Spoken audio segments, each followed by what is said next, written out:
The Messenger of Allah sallallahu alayhi wasallam said, مثل المؤمنين في توادهم وتراحمهم وتعاطفهم مثل الجسد إذا اشتكى منه عضو تداعى له سائر الجسد بالسهر والحمى. The believers, in their mutual kindness, compassion, sympathy, are just like one body. When one of the limbs suffers, the whole body responds to it with wakefulness and fever.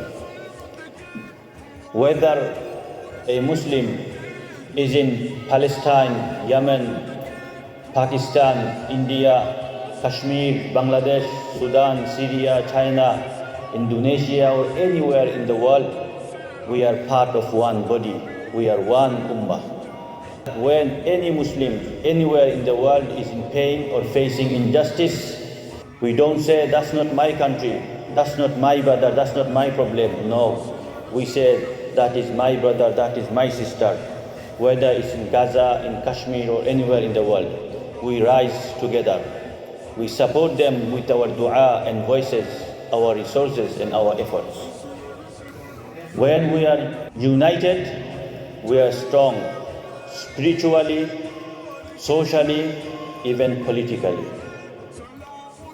Unity is not just about standing next to one another during the prayer.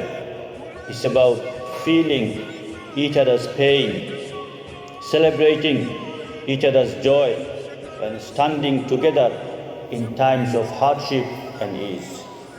Allah subhanahu wa ta'ala reminds us in the Holy Quran, وَاعْتَصِمُوا بِحَبْلِ اللَّهِ جَمِيعًا وَلَا تَفَرَّقُوا, and hold firmly to the rope of Allah all together, and don't become divided. The disunity we see today among Muslims is heartbreaking.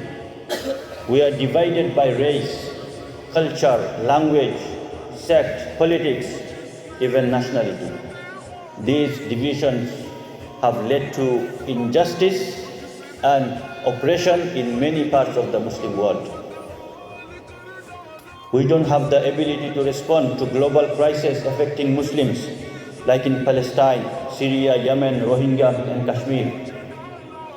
When we are divided, our enemies see it as an opportunity to take advantage of us. Throughout the history, and even today, we see how outside powers interferes in the affairs of Muslim lands, not because they are stronger, but because we are not united. They use our differences to create conflict, weaken our voices, and keep us distracted from our true purpose. Unity is not just a moral value, it is a shield that protects the ummah from external harm. Our enemies are not strong, it is our divisions that weakens us. However, we must never lose hope. Even if we are far away from unity today, we can take small steps together. The road to unity starts with each of us. It starts in our hearts, where we forgive and overlook small differences.